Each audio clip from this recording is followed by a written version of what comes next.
continue notre parcours dans le livre de l'Ecclésiaste, dans ce livre de sagesse de l'Ancien Testament.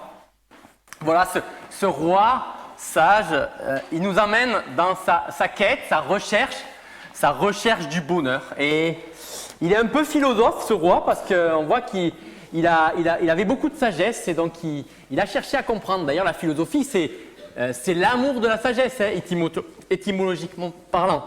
Donc, on a déjà vu qu'il a fait ses recherches et il a essayé de trouver dans plusieurs endroits où était le bonheur. Et parmi les directions qu'il a empruntées, au chapitre 1er, on a pu le voir, une des questions qui s'est posée, si l'être humain peut changer le monde, alors l'être humain pourra être heureux.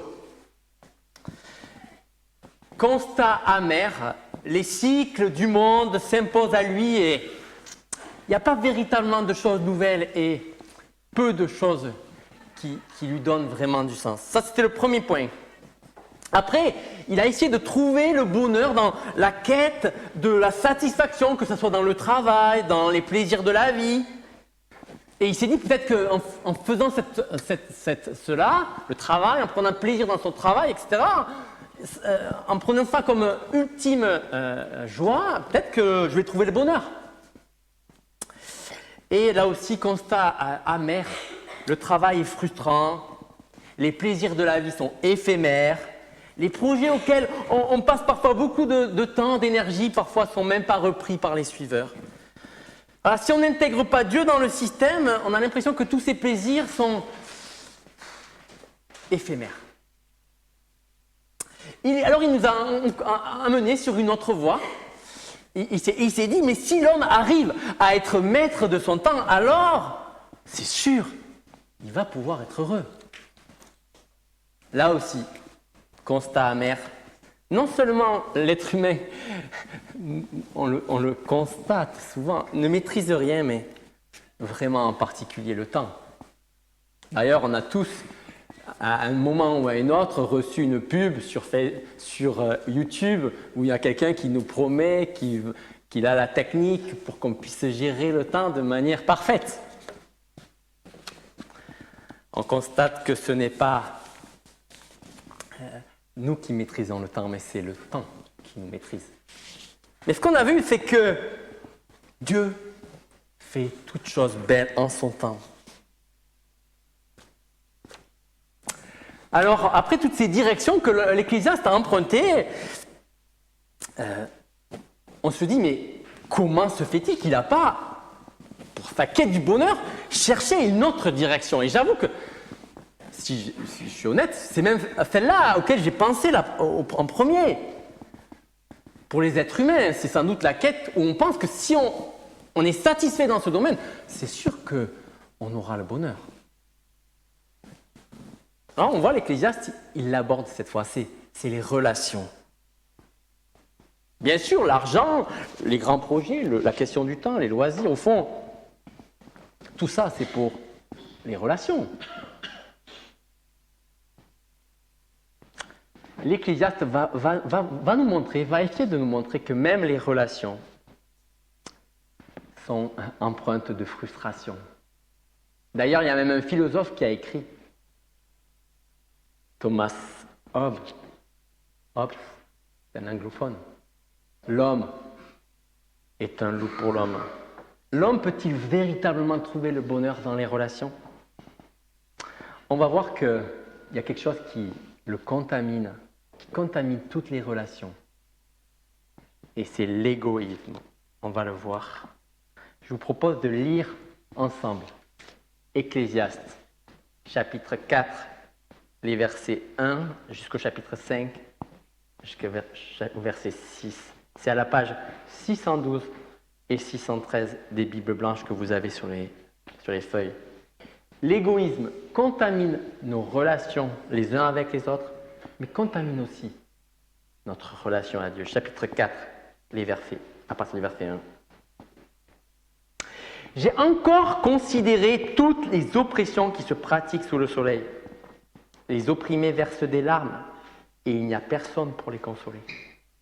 La force est du côté de leur oppresseur, sans qu'il y ait quelqu'un pour les consoler. Alors, j'ai trouvé que les défunts, eux qui sont morts, ont un avantage sur les vivants et sur ceux qui sont encore en vie. Et s'en trouve mieux que les uns et les autres, celui qui n'est pas encore venu à l'existence, parce qu'il n'a pas vu tout le mal qui se commet sous le soleil.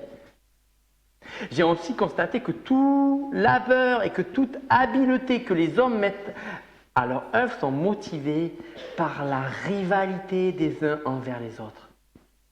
Cela aussi est dérisoire, autant courir après le vent. Celui qui se croise les bras est un insensé, il se détruit lui-même.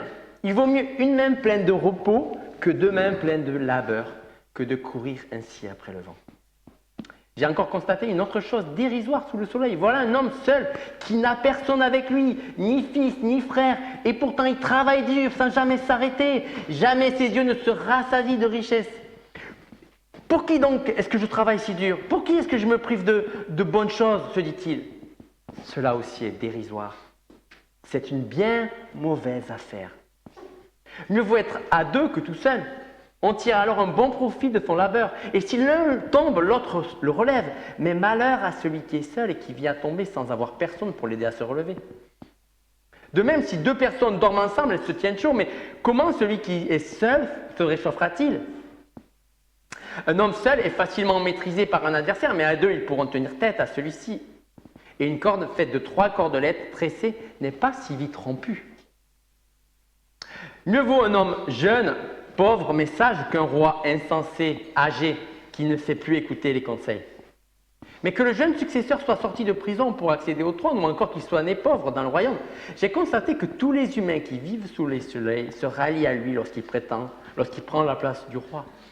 Il n'y a pas de fin au cortège de tout ce peuple, de tous ces gens dont il a pris la tête. Et pourtant, la génération suivante ne se félicitera pas davantage d'avoir un tel roi. Cela encore est dérisoire. Autant courir après le vent. Veille bien sur tes pas lorsque tu te rends au sanctuaire de Dieu. Il est préférable de s'y rendre pour écouter plutôt que pour offrir un sacrifice à la manière des insensés qui n'ont même pas conscience de faire le mal. Ne te presse pas d'ouvrir la bouche et ne te laisse pas entraîner par ton cœur à formuler activement une parole en présence de Dieu, car Dieu est au ciel et toi tu es sur la terre. Que tes propos soient donc peu nombreux. En effet, de même que les rêves naissent de la multitude d'occupations, de même un flot abondant de paroles engendre des propos inconsidérés. Si tu as fait un vœu à Dieu, accomplis-le sans tarder, car les insensés déplaisent à Dieu. Ce que tu as promis, tiens-le. Il vaut mieux ne pas faire de vœu qu'en faire un et ne pas s'en acquitter. Ne laisse pas tes paroles te charger d'une faute et ne va pas dire aux représentants de Dieu « Mon vœu était une erreur ». Pourquoi irriter Dieu par tes paroles et faire échouer tes entreprises? C'est pourquoi, là où il y a abondance de rêves et multiplication de paroles légères, crains plutôt Dieu.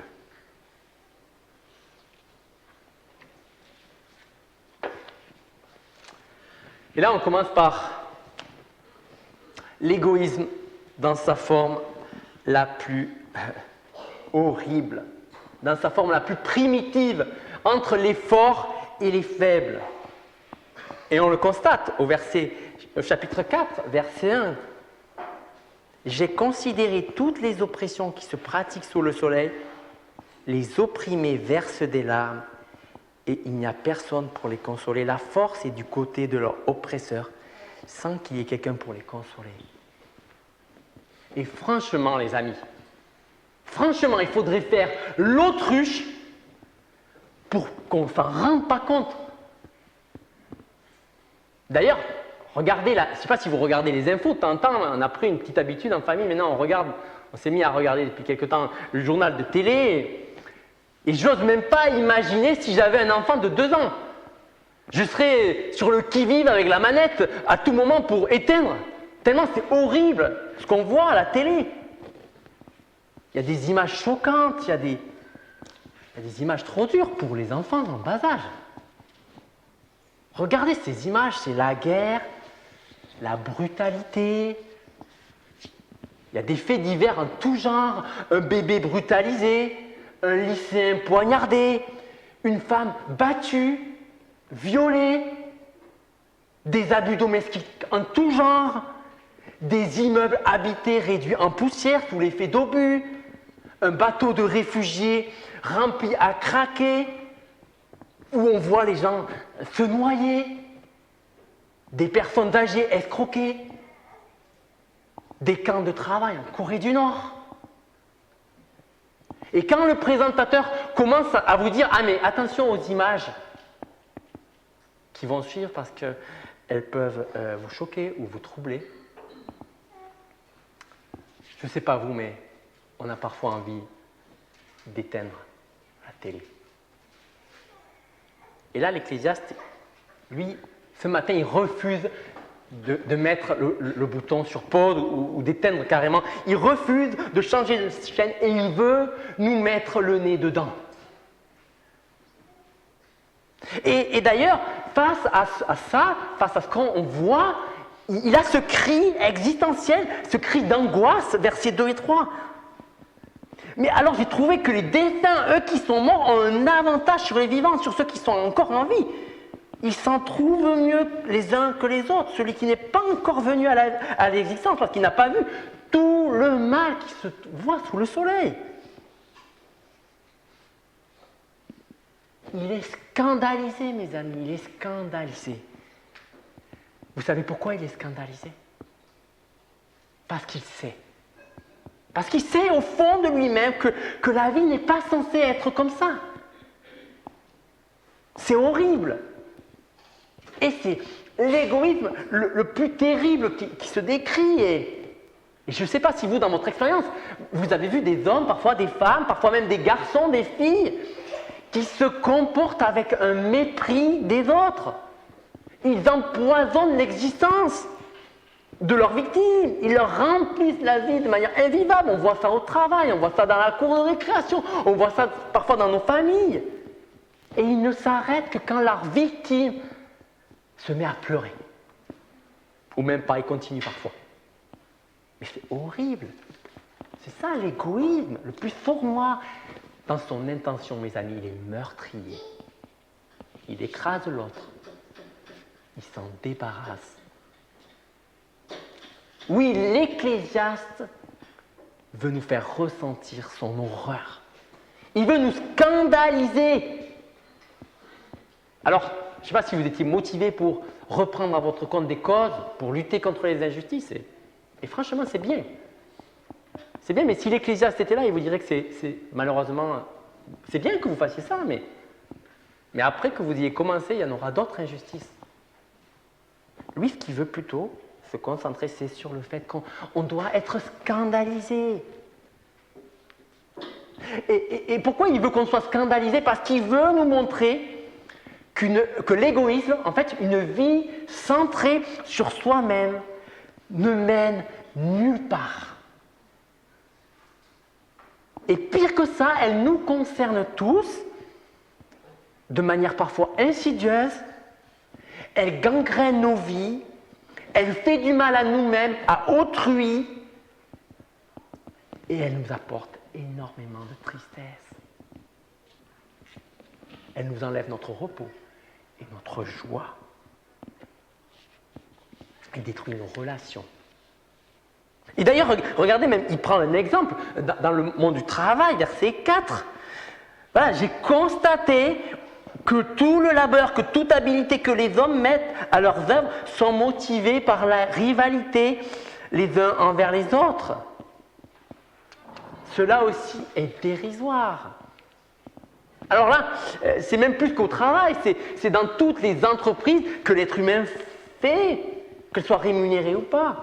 Dans des entreprises familiales, sociales, dans l'Église. Il a observé la vie des hommes et il a fait ce constat. C'est comme si l'Ecclésiaste, il s'était posté là, vous savez, au métro, à Toulouse, dans les entreprises à Airbus, devant Auchan, à regarder comment on consomme, ou devant notre manière de consommer devant Amazon. Et c'est comme s'il faisait le constat, toute la peine que l'homme se donne, et la femme, tout le succès que l'on se donne n'est motivé que par la jalousie vis-à-vis de son prochain. Alors, vous dites, c'est un peu fort, hein, c'est un peu englobant. Il y a sans doute des exceptions. Mais il a quand même cerné quelque chose qui est troublant dans nos cœurs. Même quand on fait le bien, il y a toujours un peu d'orgueil, toujours un peu de jalousie. Pourquoi faisons ce que nous faisons? Pourquoi cherchons-nous à progresser dans tel ou tel domaine? Pourquoi un pasteur est-il motivé? Pourquoi est-ce qu'on achète ce qu'on achète?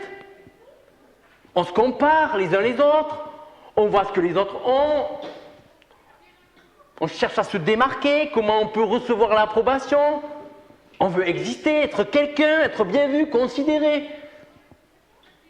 Et quand on examine ce qu'on fait, on cherche à se mettre en avant. Et c'est nous, et c'est moi qui suis toujours au centre, c'est mes projets, c'est mes ambitions, c'est mon ministère, c'est mes conditions de vie, c'est ma vie. Et ça a des conséquences, mes amis. Ça a des conséquences sur nos proches, sur notre famille, sur nos enfants, sur nos petits-enfants, sur nos frères et sœurs dans l'Église. L'Ecclésiaste nous le dit, mes amis, l'égoïsme nous détruit. Il nous détruit. Ça ne sert à rien. C'est néfaste pour les autres et pour nous-mêmes. Alors qu'est-ce qu'on doit faire? Verset 5. Rien faire. Celui qui se croise les bras est un insensé. Il est réaliste, l'Ecclésiaste. Il dit même celui qui ne fait rien, il se détruit lui-même. Si je ne travaille pas, si je vis au crochet de la société, je peux aider personne, je ne peux pas aider ma famille, je ne peux pas aider mes amis, je ne peux pas contribuer à l'œuvre du Seigneur. D'ailleurs, c'est une autre forme d'égoïsme. Qu'est-ce que je dois faire alors? Verset 6. Peut-être la voie de la sagesse.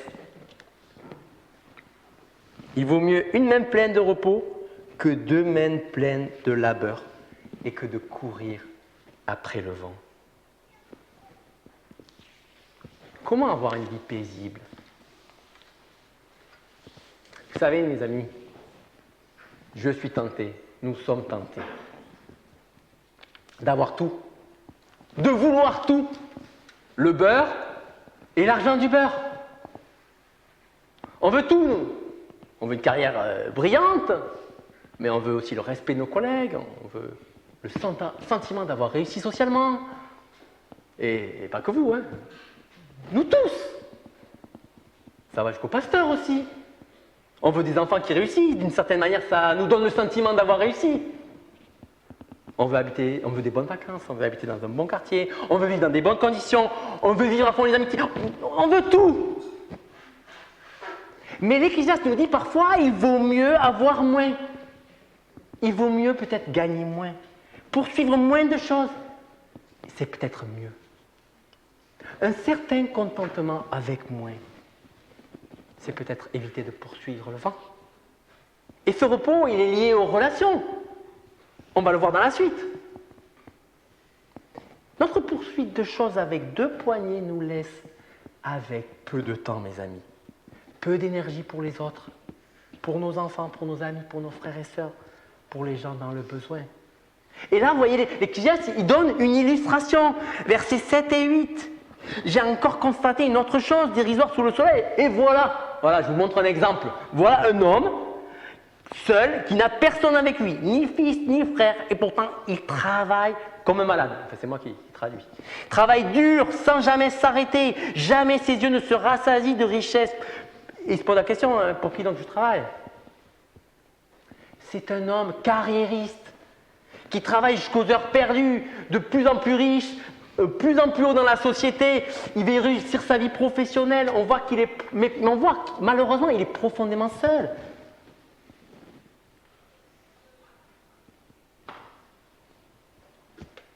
S'il est marié, ça fait longtemps qu'il a plus de temps pour sa femme, qu'il fait peut-être plus de projets avec elle. S'il a des enfants, s'il n'a pas d'enfants, mais il n'en a pas, mais s'il en a, est-ce qu'il les voit? Il les voit sans doute plus. Il peut leur donner, c'est vrai, une école privée, des vacances, des vêtements de marque, mais qu'est-ce qui va manquer? Le temps. Et c'est la même chose. L'idée du frère, par extension, c'est l'ami.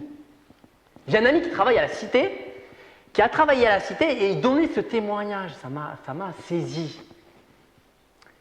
Il a vu, à la City à Londres, il a vu l'état de fatigue dans lequel vivaient ces gars dans ces bureaux, qui travaillaient, qui étaient crevés, qui travaillaient jusqu'à parfois 22 heures, jusqu'à minuit. Ils revenaient même le week-end, ils se donnaient à fond pendant 10 ans, ils avaient gagné un maximum de thunes, excusez-moi l'expression, mais voilà, il s'était fait le constat, il s'était creusé un déficit affectif énorme en termes de famille, d'amis, et ça c'était presque impossible à rattraper. Parfois mes amis, quand on peut, et ce n'est pas toujours possible, hein, je dis bien ce n'est pas toujours possible, si on peut gagner moins. Je le répète, ce n'est pas toujours possible pour toutes les familles. Les circonstances ne nous permettent pas toujours, mais il faut parfois peut-être aller moins haut, dépendre peut-être d'un salaire, miser peut-être sur autre chose, sur le relationnel, donner de nous-mêmes, de notre temps, de notre énergie.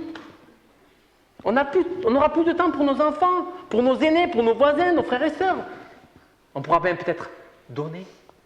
Être généreux avec notre argent, l'argent, ce n'est pas mauvais en soi. C'est ce qu'on en fait qui est questionné. L'Ecclésiaste veut, ce roi sage et philosophe, veut que l'on dise non, mes amis, à l'égoïsme, au confort matériel à tout prix. Il nous conseille une certaine simplicité,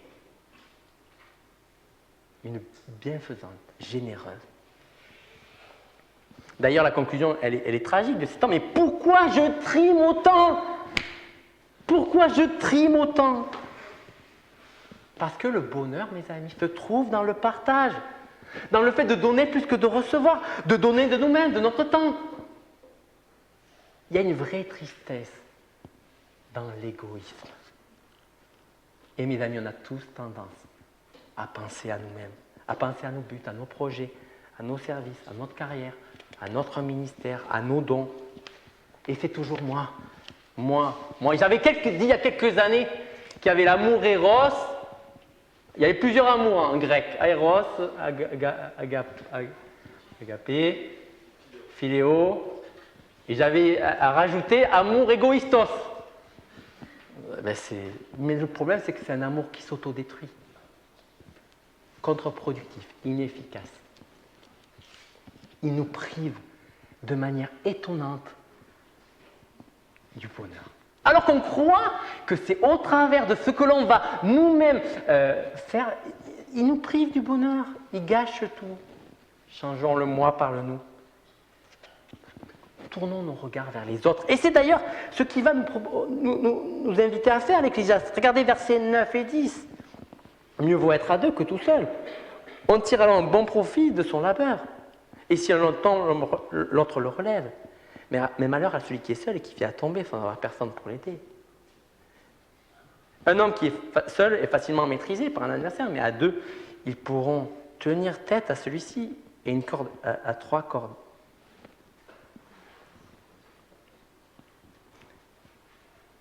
Vient à tomber sans avoir personne pour l'aider à se relever. Dieu nous a créés, les amis, pour qu'on ne soit pas seuls, pour s'entraider, pour se servir les uns les autres. C'est plus profitable le travail quand il se vit en relation. Vous voyez, il y a même, regardez verset 11, demain si 2 personnes dorment ensemble, elles se tiennent chaud. Alors je ne sais pas de quel contexte il s'agit, si c'est du voyage, ou si c'est dans le lit conjugal. En tout cas, aujourd'hui, on n'a pas froid dans nos maisons, donc objectivement, on n'a pas forcément d'avoir besoin de quelqu'un dans le lit pour se réchauffer. En tout cas, pour moi j'ai toujours chaud, ça c'est notre point. Je pense plutôt que c'est du voyage dont il est question pour se réchauffer quand il fait froid, dans un contexte où il fait froid, mais on comprend le principe. Tout seul, on n'a pas chaud. À deux, on bénéficie de cette chaleur humaine qui n'est pas trop chère. Regardez verset 12, il continue. Un homme seul est facilement maîtrisé. La corde à 3 fils tressés n'est pas une vie rompue. Alors là, clairement, les amis, désolé, ce n'est pas le mariage dont il est question. Là, hein. Bon, je sais que vous aimez bien le choisir pour vos mariages, mais là, ici, c'est plutôt encore cette idée de la solidarité qui renforce. L'union fait la force. On a ce dicton. On est créé pour ça. Même les 3 derniers versets nous le disent. Parle d'un roi qui se prive de la solidarité. Un roi vieux qui sait déjà tout et qui n'a besoin de pas du tout se remettre en cause. Son ego l'a aveuglé à tel point qu'il se croit autosuffisant. Et il est qualifié de stupide. Il ne pense qu'à lui. Oui, mes amis, l'égoïsme est vraiment tragique. C'est l'appel de l'Ecclésiaste. Cessons d'être autosuffisants. Cessons de vivre de manière égoïste. Il n'est pas bon que l'homme soit seul. Si nous voulons être heureux, arrêtons de regarder notre nombril. Je le dis à moi-même. Donnons aux autres. Donnons-nous relationnellement aux autres. Et aimons le prochain. C'est Jésus lui-même qui l'a dit, qui a résumé tous les commandements en 2 commandements. Ça, c'est celui-là, c'est le second. Aimons les autres. Mes amis, la gangrène des relations dans notre monde, c'est l'égoïsme. Mais on va voir aussi que c'est aussi une gangrène qui atteint notre relation à Dieu. Ça, c'est quand même un peu étonnant. Comment l'égoïsme peut atteindre notre relation à Dieu? Regardez le verset 17. Veille bien sur tes pas lorsque tu te rends au sanctuaire de Dieu. Il est préférable de s'y rendre pour écouter plutôt que pour offrir un sacrifice à la manière des insensés qui n'ont même pas conscience de faire le mal. Il y a un certain danger, mes amis, à venir devant Dieu avec un peu de légèreté. Et en fait, vous pourrez nous poser la question un peu de cette manière. Est-ce que notre adoration, que ce soit individuelle ou collective, elle est marquée par une écoute humble de sa parole ou un activisme qui nuit à l'écoute? Est-ce qu'on est tellement dans l'action qu'on n'a même plus le temps pour écouter? C'est comme moi qui me suis rendu compte un jour, quand j'étais dans une implantation, où je faisais la prédication, je jouais au piano chaque dimanche, etc. J'en avais oublié même ce que j'étais en train de chanter. Et un jour où je me suis assis, waouh, j'ai dit, mais en fait, il y a des paroles, elles ont du sens. Vous voyez comment on se laisse embarquer par l'action?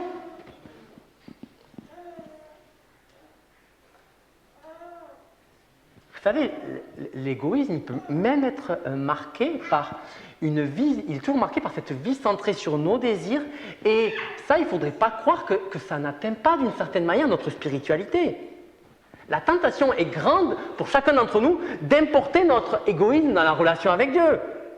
Alors, l'adoration n'est plus centrée sur Dieu, mais sur nous, c'est subtil.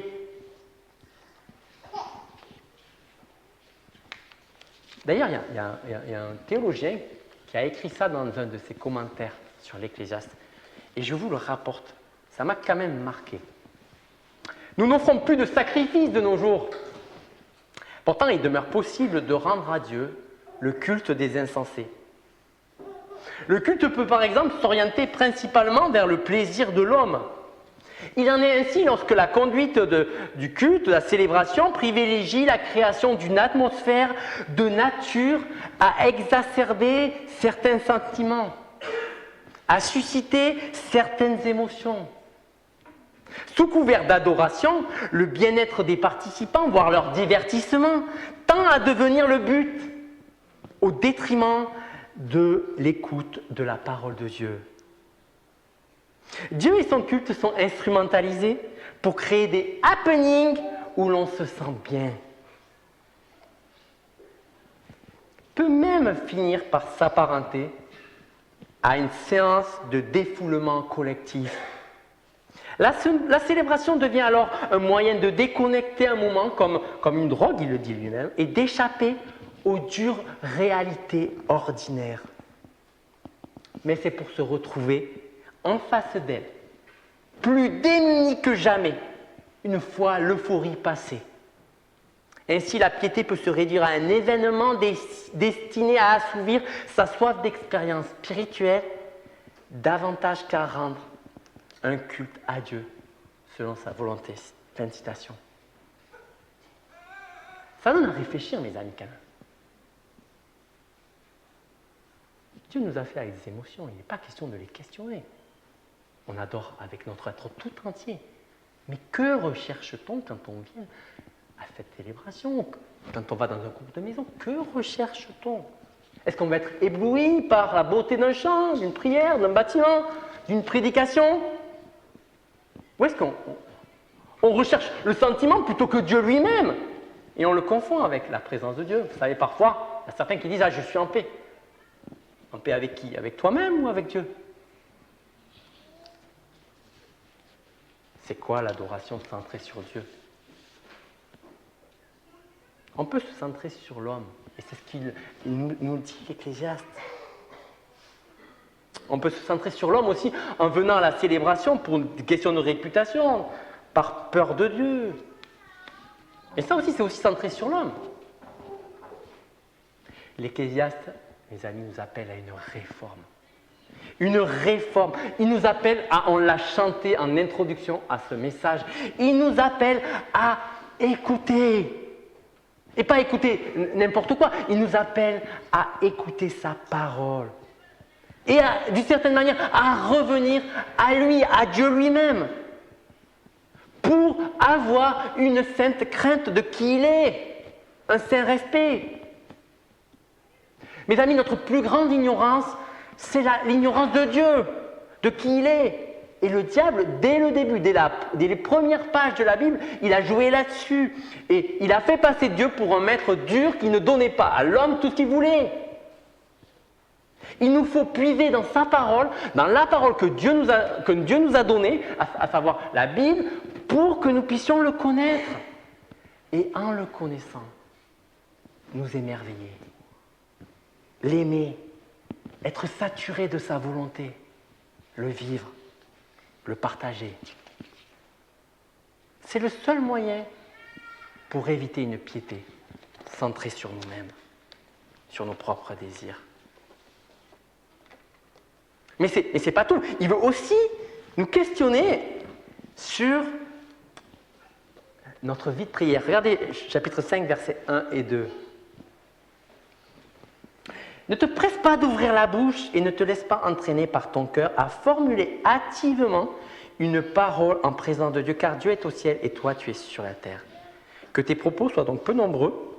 En effet, de même que les rêves naissent de multiples occupations, de même un flot abondant de paroles engendre des propos inconsidérés. Mes amis, notre connaissance de Dieu va façonner notre vie spirituelle. Et si notre piété est centrée sur nous, notre manière de prier risque de l'être aussi. Et refléter d'une certaine manière notre ignorance de Dieu. L'Ecclésiaste nous met en garde. Dieu est au ciel et toi tu es sur la terre. Est-ce qu'on se rend compte quand on prie dans sa chambre, en voiture, pas les yeux fermés s'il vous plaît, ici, est-ce qu'on se rend compte qu'on parle au créateur de l'univers, au chef de nos vies? Il est bien au-dessus de nous, nous sommes ses créatures, lui il est le créateur. Est-ce qu'on saisit quelque part de l'ordre de sa grandeur? Est-ce qu'on se rend compte que nous on est petits? Est-ce qu'on se rend compte qu'il est saint et que nous on est pécheurs et qu'il y a un fossé qui semble infranchissable? Est-ce qu'on arrive à voir Dieu et est-ce que ça contamine notre manière de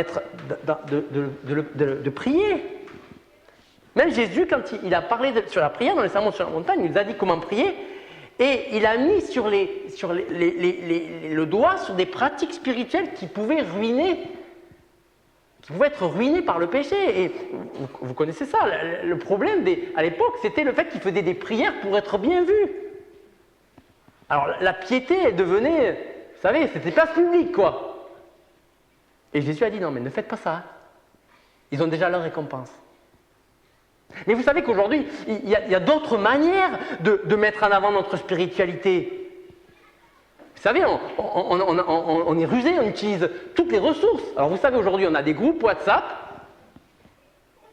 Le WhatsApp, c'est de la communication électronique. Le but, c'est de communiquer des informations. Eh bien, on est arrivé parfois à publier notre spiritualité sur les réseaux. On prie pour les uns, on prie pour une personne, mais tout le monde est au courant. Je ne dis pas que c'est toujours mauvais. Je dis méfions-nous quand il y a de l'audience. Méfions-nous quand il y a de l'audience. Nous avons déjà eu notre récompense. Il vaut peut-être mieux envoyer un WhatsApp à la personne à laquelle vous priez et l'encourager par une prière individuelle. Il vaut mieux que vous alliez la voir, que vous l'appeliez. Attention à l'audience, mes amis. Jésus nous a déjà avertis. Si nous avons la gloire des hommes, nous avons perdu la gloire de Dieu.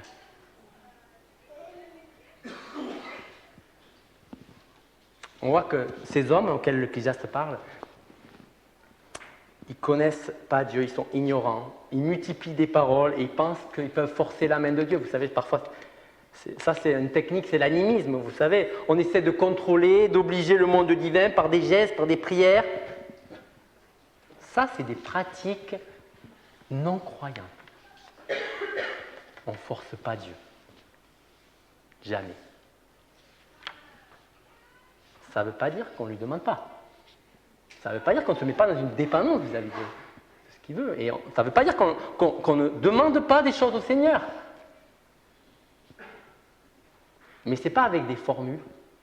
Ce n'est pas avec le sang de Jésus à un moment donné ou le nom de Jésus à un moment donné que la prière va être exaucée. Ça, c'est de la magie, c'est de l'animisme.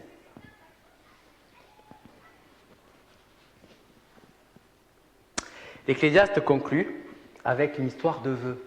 Soyons pas hâtifs à formuler des vœux, vous savez.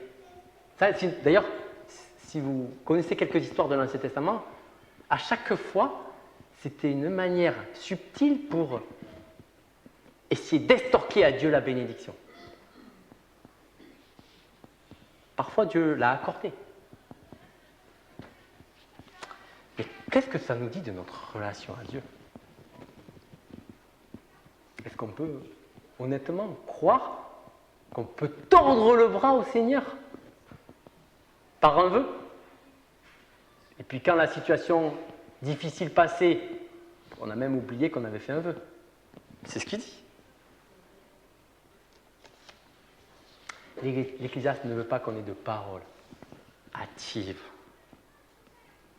Il préfère qu'on aime Dieu, simplement. Non pas juste pour ce qu'il nous donne, mais pour ce qu'il est.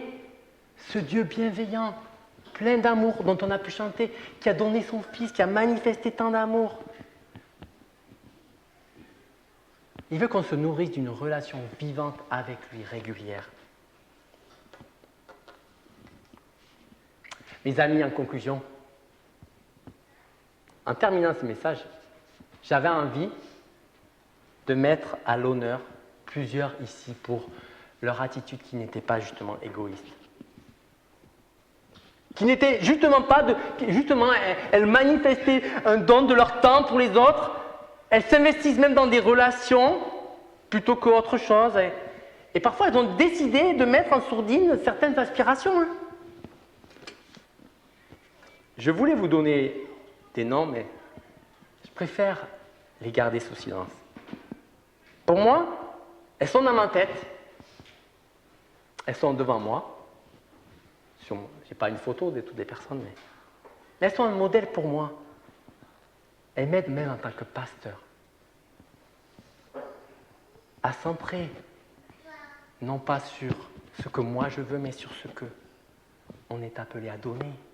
Et quand je regarde au Christ, cette sagesse de l'Ecclésiaste, en fait, elle est juste prolongée dans le Seigneur. Qu'est-ce qu'il a fait, le Seigneur? Il a donné sa vie pour qu'on ait la vie. Il était riche, il s'est fait pauvre pour nous enrichir. Il était avec Dieu dans toute sa gloire, il a décidé de se faire homme, de connaître la mort, de se dépouiller, de souffrir l'injustice, pour qu'on ait la gloire, qu'on ait la vie éternelle, c'est-à-dire une relation vivante avec le Seigneur. Voyez ce que le Seigneur a fait. Jésus était profondément heureux, mes amis. Notre Dieu est profondément heureux quand il se donne, quand il donne tout son être. C'est à ça que l'Ecclésiaste veut que nous soyons happés, embarqués dans cette dynamique de la grâce. Une grâce qui se donne, qui se répand autour de nous, auprès des pauvres, auprès de nos voisins, auprès du quartier. Mes amis, si vous voulez être heureux, ne soyez pas égoïstes. Prions. Seigneur Jésus, merci parce que par nous-mêmes, c'est impossible. Si toi, Seigneur Jésus, par ton esprit, tu ne fais pas cette œuvre de transformation profonde de nos cœurs, parce que nos cœurs égoïstes, pris par cette ancienne manière de fonctionner, ne soient pas transformés par toi, on ne peut pas être ces personnes qui se donnent. Alors Seigneur, je te prie que individuellement et collectivement on puisse se repentir pour toutes nos motivations égoïstes et que tu nous aides à venir chacun au pied de la croix pour découvrir cette sagesse qui vient de toi Jésus, que tu nous as montré, dont tu en as été le parfait exemple, qu'il y a plus de bonheur à donner qu'à recevoir. Je prie Seigneur pour que nous puissions le vivre individuellement mais aussi en tant qu'Église. Amen.